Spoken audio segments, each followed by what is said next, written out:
Ladies and gentlemen, the postseason is here. Award season is here. And On My Hoops starts now. So keep it locked.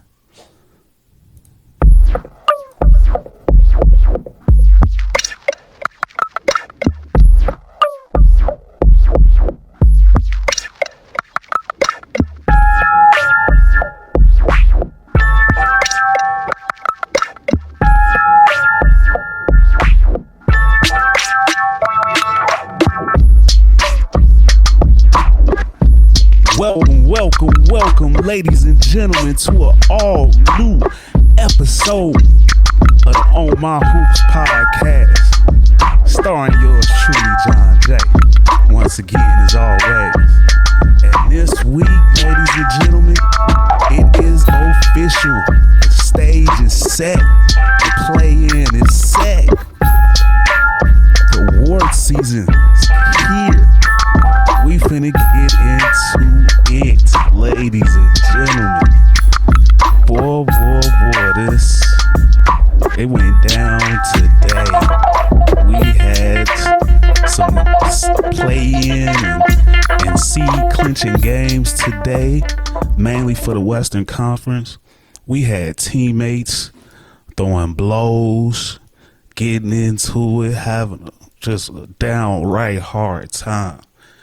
But ladies and gentlemen, before we get into this episode today, please drop us a like, share, subscribe, comment down below. Tell me what you thought about this episode. Tell me what you thought about this season and how everything went down today. But man, we're going to get right into this thing today, ladies and gentlemen. And we're going to start off with award season. But before we get into these here awards, ladies and gentlemen, so check this out. Have you ever wondered how to make your videos look and sound more professional? Well, look no further than EVMux. As an affiliate, I can tell you firsthand that EVMux is the ultimate recording software for any content creator. With its easy-to-use interface and top-notch sound quality, EVMux is the perfect solution for recording your next video, podcast, episode, voiceover, or music track. And you want to know what the best part is? You see this here code right here? Our special affiliate link will get you a free trial. So you really got nothing to lose. So what are you waiting for? Check out EVMux today and take your content to the next level. Yes, sir. EVMux we trust. So, where was I? Back to it. These here regular season awards. And we're going to start off with the Rookie of the Year. And, jumping right into it, I think it's pretty obvious who my Rookie of the Year is. He has been leading the charge all season long, and it is none other than Orlando Magic rookie Paolo Banchero. 20 points a game, about 7 rebounds a game, almost 4 assists. The kid is a star. He's got a little bit of Carmelo Anthony, a little bit of Chris Webber. He is a budding star. And that is a good, deep young team on the rise. Talking about the Orlando Magic. So look out for them. And my first prediction of the day is Paolo Banchero, Rookie of the Year. So we're going to get right through this because we got quite a bit to get into today on the awards side. Next up, we're going to get into the Defensive Player of the Year. And first things first, I want to make sure it's known that every one of these picks today, each one of these awards has been made with the new CBA 65 game minimum in mind. So yeah, if you played less than 65 games, you're not on this awards list. Sorry to break it to you. So if you're wondering why such and such ain't here, that's probably the reason why. So, yeah, Defensive Player of the Year. I'm going to go with Brook Lopez. Brook Lopez, 2.5 blocks a game. Defensive efficiency rating is amongst the highest in the league. And the best team in the NBA. Brook Lopez has been downright impossible to score against this season. And he's played 70-plus games and has been a big staple of that defense. It's taken a lot of pressure off of Giannis this season for those Bucks. So, yeah, Brook Lopez, I believe, is the defensive player of the year this season. So moving right along, we're going to go on to the NBA's most improved player. Now, this was one that I'm going to give a special shout out to my main man, Shai Gilgeous-Alexander. I know a lot of people are going to be picking him. And, I mean, the kid has turned himself into a superstar. I couldn't say that's a wrong answer by any stretch of the imagination. But most improved player to me is the person that made the biggest jump. And that person this year is Lauri Markkanen from the Utah Jazz. Last season, Lauri Markkanen averaged 14.8 points, 5.7 rebounds a game. This year, first-time All-Star, putting up 25.6 points a game, 8.6 rebounds a game. That's a 10-point jump. Almost 11. By definition, that is the biggest improvement, right? I mean, am I right? Am I wrong? Let me know in the comments. But I think Lauri Markkanen is the obvious choice for the NBA's most improved player. Shout out to Lauri. Moving right along, the NBA Sixth Man of the Year award. This is a tough one. There's a lot of good candidates this year. A lot of deep players, deep benches. But this one guy showed scoring, rebounding, defense. He was a staple for, once again, the best team in the NBA, Milwaukee Bucks, Bobby Portis.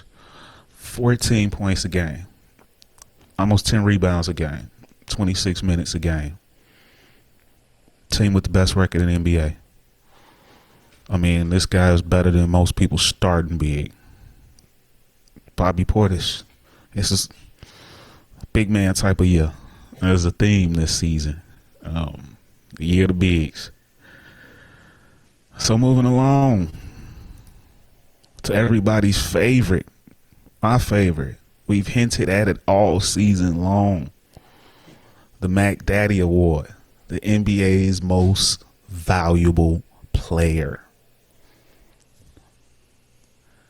We've seen, if you've watched this season, me and D Snow, we've had our top 5 rankings throughout the year. I thought it was important to show some progress from start to finish. See if the list was looking the same at the end of the season as it was in the beginning when we first started off. And if you've noticed, earlier in the season, this man started off I don't even think he was on my first list, at least, because he had some injuries. But then when he came in, showed up, showed out, and put that team on his back and carried them the rest of the way this season. Talking about none other than Joel Embiid. Yes, Giannis has had an amazing season. Nikola Jokic has had an amazing season. This has been a tough one to call. Either one of these 3 guys could be the most valuable player this year. But when it came to head-to-head matchups, I thought Joel Embiid looked the best. And I thought he did the most with less this season around him. Thought Joel Embiid was just an absolute warrior this season. An absolute dog, a monster. So I think this most valuable player is well deserved. As Doc Rivers said, it's over. So Joel Embiid, I believe, will be named most valuable player. If you agree or disagree, let me know in the comments. Moving right along, we're going to go ahead and jump to this first team all rookie. You know, the rookies is something else we talked about a lot this season. Of course, Paolo Banchero is on the list. He's my rookie of the year, so without a doubt. Coming in behind him, Benedict Mathurin. Benedict Mathurin is a name you've heard all season long from us. Coming off the bench for the Indiana Pacers, number 6 pick. 16 points a game, 4 rebounds. Kid is instant offense, and he's got a dog mentality. Jaden Ivey. Jaden Ivey, number 5 pick in this year's draft for the Detroit Pistons. It was supposed to be Jaden Ivey and Cade Cunningham this season. Cade went down, missed the rest of the season.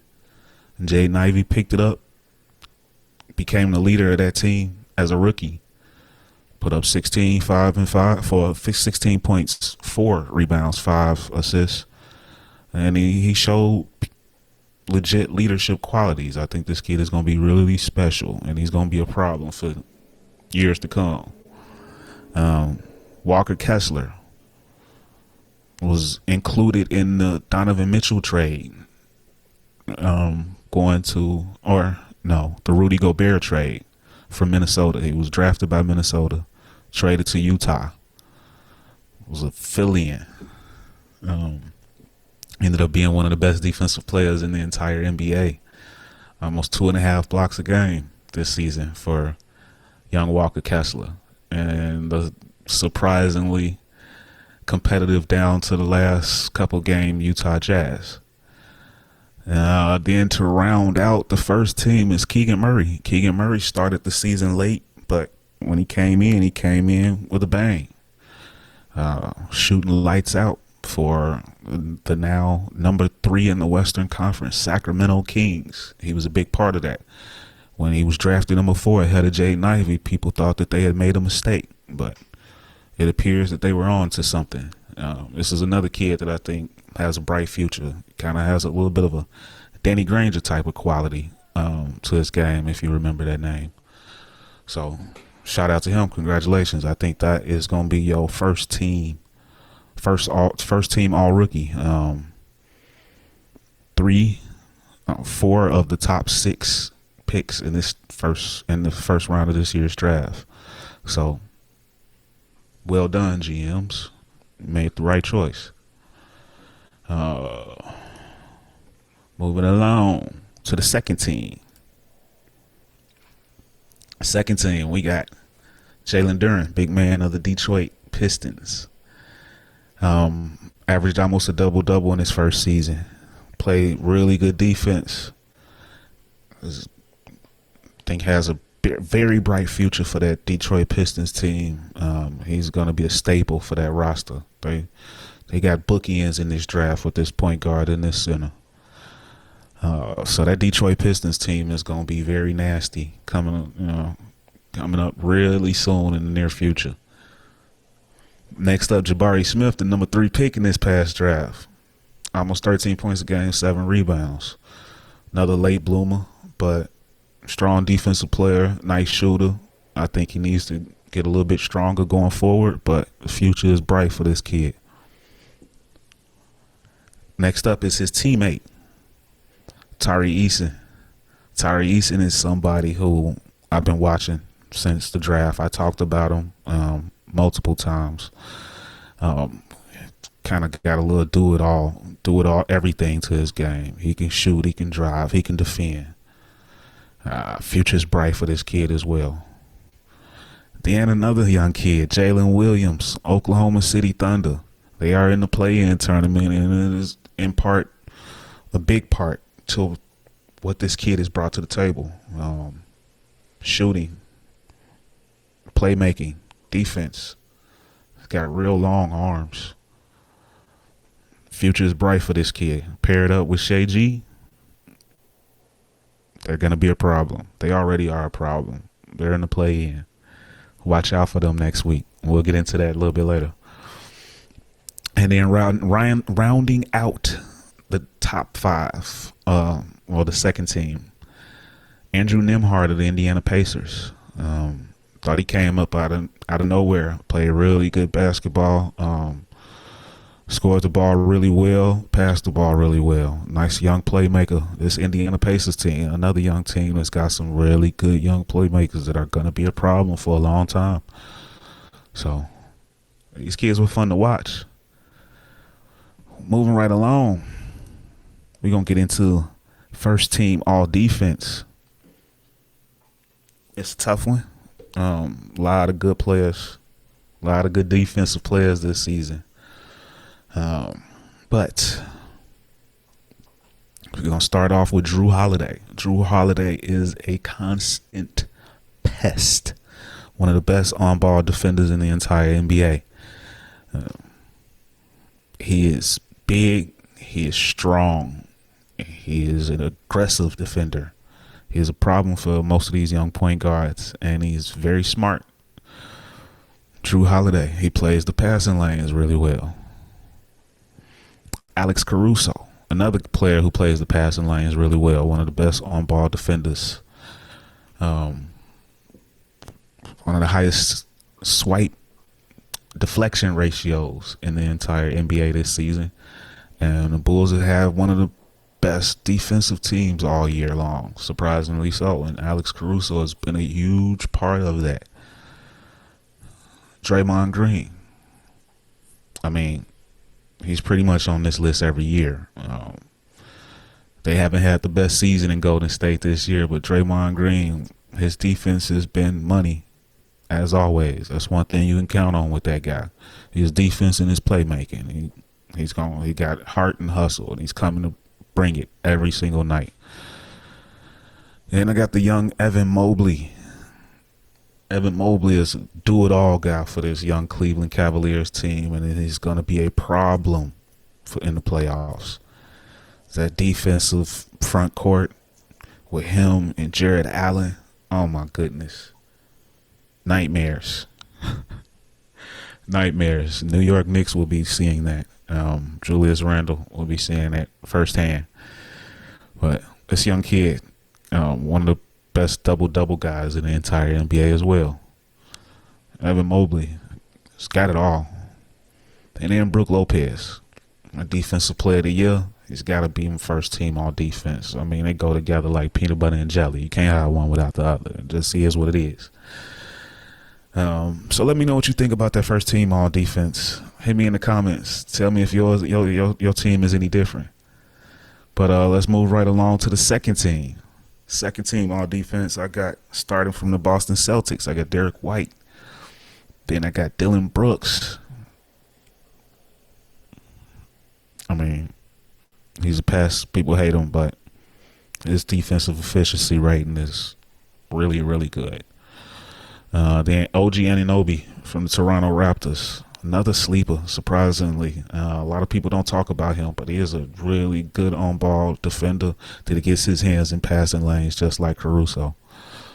And Nick Claxton. Nick Claxton has turned himself into one of the best defensive players in the league, and it's probably top 3 on that list of defensive player of the year candidates. It was really hard to not put him in the lead for the title, as well as Jaren Jackson Jr. Shout out to him, but he didn't meet the criteria with the 65 games.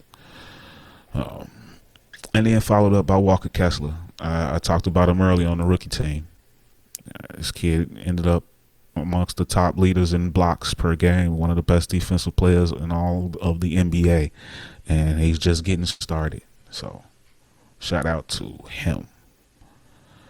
Moving right along, we're going to get into the first team, the money maker for these new contracts, the escalator to get your bonuses. So we're going to start off with Luka the Don. Disappointingly so, they did not make the playoffs. I think Luka dropped the ball late in the year. I don't know what was going on with that team. The chemistry just didn't seem right. But nonetheless, he met the requirement the requisite of games, 65. And the numbers that he put up were insane. MVP caliber. 32 points a game, 8 rebounds, 8 assists. I mean, that's just ridiculous. And it is just ridiculous they didn't make the playoffs. After him, I got Shaji. He's not my most improved player, but he is first team All NBA on my list, which is a much better honor. I'm sure he'll get a nice little performance boost on his check because of it. But Shaji deserves to be first team All NBA. 31 points a game, 5 rebounds, 5 assists. I mean, do it all. The Oklahoma City Thunder are in the play-in because of him. He deserves to be on this list. After him, I got Jason Tatum. Jason Tatum has been a dog all year. He's had Boston Celtics looking like a well-oiled machine all year. 30 points, 8 rebounds, almost 5 assists. J-Tay, he's looked with tunnel vision this entire season, just with the playoffs in sight, trying to get back to the finals. And I think he's got a really good chance this postseason. So that team is definitely going to be one to watch. But, yeah, J-Tay. After him, of course, I got Giannis Antetokounmpo. What more can I say? This guy rolls out of bed and throws up 30 and 12 like it's nothing. One of the better defensive players in the league. Milwaukee Bucks, best record in the entire NBA because Giannis is a complete monster. And an overall nice guy. So, yeah, shout out to Giannis. 31 points, 12 rebounds, almost 6 assists a game. Insane numbers for the kid. And then to round out the top 5, the first team All NBA, Joel Embiid, also Mr. MVP. Embiid. Next up, we got the second team. All NBA. Starting off with young Swiper the Fox. Got them Sacramento Kings playing amazing. The funnest, most high up-tempo, high-octane offense in the entire NBA. Swiper is just wall-to-wall fun and excitement. And 3 seed. Western Conference. That was not supposed to happen. Put some respect on this kid's name. Swiper the Fox. 25 points a game, 4 rebounds, 6 assists. Congratulations, young king. Followed up by Donovan Mitchell. 28 points a game, 4 rebounds, 4 assists. Mr. 70.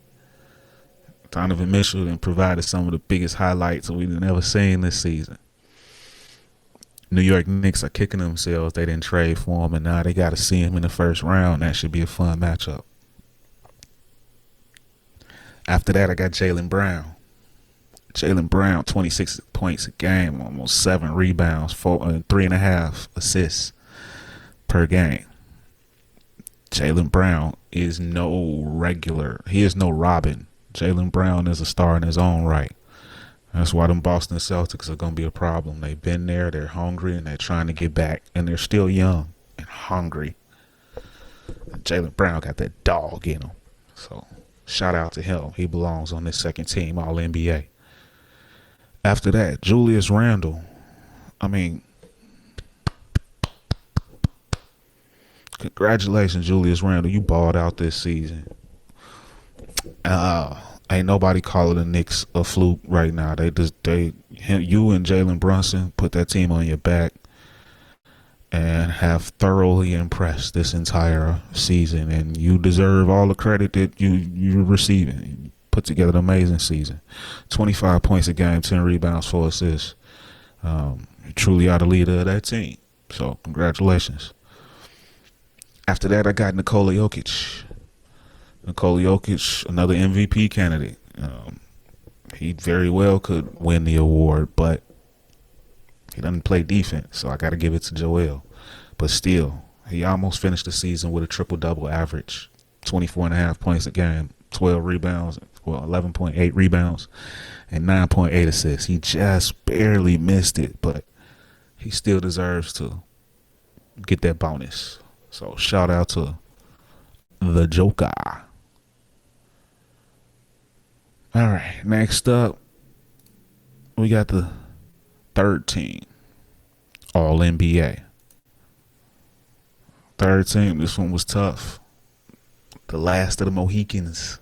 Who was left over? Who was going to make it? Who's going to feel snubbed? And I know y'all looking at this right now, and y'all reading these names, and y'all like, oh, where's this guy? Where's that guy? Well, hey, they can't all make it. And if you think someone is snubbed, hit me in the comments. I'll be happy to go back and forth with you about why I didn't put them on the list. But in respect to this list, first up, Zach LaVine. Yes, I am a Bulls fan. Yes, you're going to think I'm a homer, but Zach LaVine, he put together actually a really good season. Second half of the season, he was playing lights out. After All-Star game, he was averaging 28 points a night. His shooting was ridiculous. He completely overhauled his game from the start of the season to the end of the season, and it finished with 25 points a game, 4.5 rebounds, almost 4.5 assists. So I think he's deserving of of being put on this list. The Bulls are still in the postseason in large part because Zach LaVine, he stepped up his game in the second half of the season and refused to not make it. So shout out to him. After that, I got young Anthony Edwards. Young Anthony Edwards, talking about another young kid that put the team on his back this season.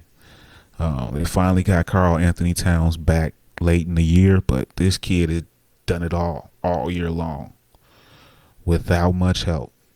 And they even traded away some help during the season. And they end up finishing with the 8th seed. Largely in part, almost all in part of this kid. So put some respect on his name, young Anthony Edwards. Young Anthony Edwards is a superstar or a future superstar going forward in this league, and somebody that you will have to pay attention to. This team has just completely changed since the moment he stepped foot in that arena for the Minnesota Timberwolves. After that, I got Pascal Siakam. Nobody really talks about Siakam. He gets overlooked year in and year out. And it's a shame because, I mean, this kid has transformed this game into just a legit perennial all-star caliber player. 24 points a game, 8 rebounds, almost 6 assists. I mean, it's like when Kawhi Leonard, as soon as he left this kid with the keys and the codes to unlock everything, and he did, and he is a superstar player now. After that, I got Lauri Markkanen, another young player that has turned himself into a star.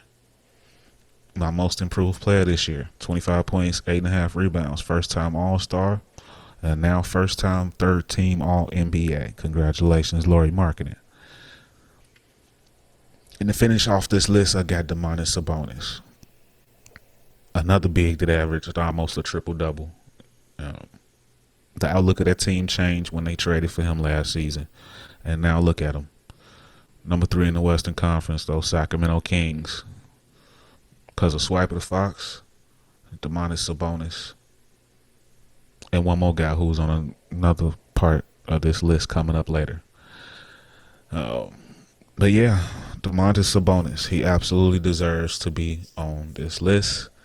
And congratulations to him and the Sacramento Kings for the amazing season you've had, and all the awards coming you guys' way this off season, or postseason, excuse me. But after that, last but not least, the final award of the day is the NBA's Coach of the Year. And I think this one is easy. Team came out of nowhere, and all of a sudden, number 3 seed in the Western Conference. Mike Brown. This team finished 48-34. And it's probably the funnest team to watch in the entire league. with these young kids. Nobody thought they could have done this, except for my co-host. Shout out to D Snow. He predicted that this team was definitely a high riser. So he definitely called that. I got to give him his credit for that. But yeah, shout out to Mike Brown. I think this is a landslide, the easiest award to give out, Coach of the Year. So yeah, you guys let me know, ladies and gentlemen, what you thought about each and every one of these awards, or how different would you do it. Let me know in the comments, and I will comment on it, and I might even highlight it and showcase it in next week's episode. But moving along from award season, the play-in stage is set. It is here. The regular season is over. The battle is upon us, ladies and gentlemen. So the first matchup I'm going to get into is the Eastern Conference. Number 8, Atlanta Hawks, traveling to Miami to take on the number 7 Miami Heat. Y'all let me know in the comments what you think about this matchup and who you think gonna win. This is gonna be a fun one. It seems like these two teams have met almost every year. Well, Atlanta didn't make it last year, but probably 2 of the last 3 years. We've seen this movie before. And I think, although since the coaching change in Atlanta, that team has played a lot better, hell of a lot better. Shout out to the job that Quinn Snyder has done in such short notice, such short little time. I want to say he coached in 18, 19, 20 games max. And that team has played a lot more inspired basketball since he's taken over. Trae Young is playing some really good ball, but I think I'm giving this one to the Miami Heat. This is a perennial playoff team. They're there every year, and Jimmy Butler just doesn't like to lose. Bam Adebayo is having a great year. Tyler Hero, he's doing his thing. This team is primed, I think, to land that number 7 seed. So I'm going to give that one to the Miami Heat. They will be traveling ahead and taking on the number 2 seed Boston Celtics.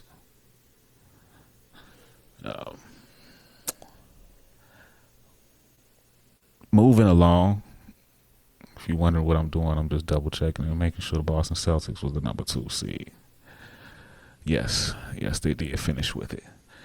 Moving along, the other 8 versus 7 on the other side for the Western Conference. The Minnesota Timberwolves traveling to Los Angeles to take on those Lakers, and oh boy, this is going to be a fun one. But here's the thing.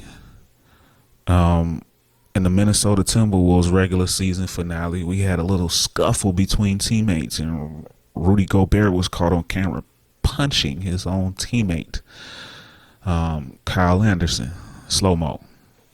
So he was sent home from the game immediately, and I'm not sure what type of disciplinary action will be taken. I don't know if he'll be playing in the play-in game. They definitely need him. Lord knows they definitely need him. But he punched his teammate in game, on the sidelines during the game. Cameras rolling, crowd watching.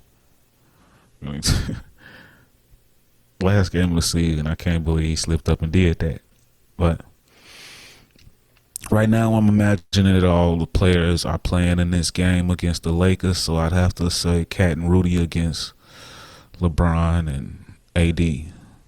And of course, I can't forget Ant. Got to mention him too. He's the star of the show. But I think the Lakers pull this one out. It's too many vets. This is a completely different team that started the season of the Lakers. the Timberwolves have played inspiring ball, but the Lakers have just been kind of on a tear. They've been rolling since they've made those trades, and everybody is back healthy, and they've started to build some continuity and some chemistry. They're playing some really good basketball, and LeBron James is putting that crown on his head. So I'm gonna give this one to the Lakers. They'll be hosting this game in LA. That crowd is gonna be absolute bananas, ruckus. So I think they're gonna win that game and take the 7th seed. And then they'll be taking on the Memphis Grizzlies. And we'll be talking more about the full first round in next week's episode, right as they get started. This week is just mainly about the play-in, what's right before us. So that should be a fun matchup. LeBron versus Young Ant. Next up, over east, a 9 and 10 seed. The 10 seed Chicago Bulls traveling across the border to Toronto to face the 9th seed Raptors. This one is an interesting one. These two teams have played some really good games this season, gone back and forth. And the way things have gone, you kind of got to give the edge to the Raptors. I mean, that team is young, crazy athletic, fast. They defend well. They got some shooters. Pascal Siakam, I talked about how good he's been playing. But Zach LaVine, DeMar DeRozan, in that defensive backcourt, Patrick Beverley and Alex Caruso. In the post play of Nikola Vucevic should be enough to get it done. So I'm going to go with the Chicago Bulls. I know it's going to probably lead to some controversy. Y'all probably got something to say about that. I'm anxious to hear what y'all got to say. Let me know in the comments. But I'm going to go with Chicago Bulls to eliminate the Toronto Raptors and move ahead to play against the Atlanta Hawks for the 8th seed in Atlanta. And I know y'all gonna call me a homer. Maybe I am, maybe I'm not. But I think I'm gonna give the Bulls a chance to become the first 10th seed to make it in. Both the Raptors and the the Hawks, the Bulls have played tough all year. I believe they split with them. But a couple of those wins for Atlanta came down to a buzzer beater. Tip in at the buzzer. Yeah, I'm going to go with the wild card. I'm going to go with Chicago on this one. Let me see what y'all got. I can't wait to see what y'all got to say about that. JJ, you homer. Whatever. Next game. The other 9-10 seed. Out west, the Oklahoma City Thunder traveling to New Orleans to take on the New Orleans Pelicans. This one should be a fun matchup. No Zion. It was announced that he will not be ready for the play-in. Still to be determined if he'll be ready for the playoffs if they make it. This one is an interesting game with these two young teams. Brandon Ingram, Shai G. That's going to be a fun game, but I think I got to go with the New Orleans Pelicans. They've been playing some really good ball. They got a nice vet leader in CJ McCollum. Brandon Ingram has been playing some really good ball. Valanciunas. I think I'm going to go with the Pelicans in this one to knock out the Oklahoma City Thunder and then travel to Minnesota to take on the Timberwolves for the 8th seed. But I think that Minnesota will reign supreme and triumph in that game. So I believe going into the playoffs next week, the official playoffs, The Lakers and the Timberwolves will be your 7 and 8 seeds out west, and the Heat and the Bulls, your 7 and 8 seeds out east. And there you have it. Next week we'll get into whether or not I was right or wrong, but I don't want to give a full first round breakdown if not all of the first round matches are set yet. So hopefully I was right. Maybe I was, maybe I wasn't. I'm sure y'all got a lot of mocking to do. So cue it up. Hit me in the comments. I'm ready for it. I'm Teflon. I could take it. So that was fun. What y'all think? We went over a lot. But before we wrap this up today and get up out of here, I got one last thought. I don't know how you guys felt about the obvious tank job that the Dallas Mavericks put up, but it was kind of embarrassing. Be honest with you, a win would have gotten them in the playoffs, and they decided to sit everybody and play Luka Doncic for one quarter. Then they pull him. There's no reason the team should not be in the playoffs right now, or the play-in. Then a report came out. They kind of made everything make sense. Why the move was made. Why they would blatantly tank like that. The Kristaps Porzingis trade, 2019, with the New York Knicks. They owe the New York Knicks the draft pick, first round draft pick. It's top 10 protected. So if they fall outside the top 10, it's going to the Knicks automatically. If it's top 10 or less, they get to keep it. Top 10 or higher, that is, 1 through 10. So last game of the season, they make the decision to just blatantly tank. Keep the pick. And there's no guarantee they'll keep the pick. But by losing right now, they are sitting at exactly the number 10 spot. So it'll be interesting to see if the NBA comes with any type of disciplinary action for them. If they end up making them lose a pick, I don't think they'll be that extreme, but you never know. We've seen it before with the Minnesota Timberwolves. Way back. But I don't know how you guys feel about that. Kind of the same scenario with the Portland Trailblazers too. Why did they sit Dame when they sat Dame? Well, because if they made the playoffs, that draft pick automatically goes to the Chicago Bulls for the Derrick Jones, Laurie Marketing, and Larry Nance Jr. trade. The pick they owe the Bulls is lottery protected. As long as they're in the lottery, they get to keep it. If they're outside the lottery, they lose it. So, being that they wasn't a heavy contender, they bowed out so they can keep the pick. Blatant taking. What you guys think about that? Is that right? I'm not finna sit here and stand on the table and preach one way or the other. I'm not sure. It doesn't feel right. But maybe that's just because I'm a Bulls fan and I want to see him get the pick.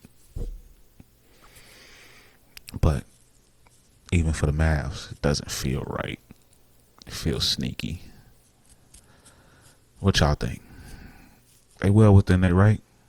Are they? Do you think the NBA is going to do something about it? Be interesting to see. Another little thing that was interesting was that this is the first time in NBA history that a Texas team has not made the postseason. Way to go, Dallas. There's that. How you feel about that?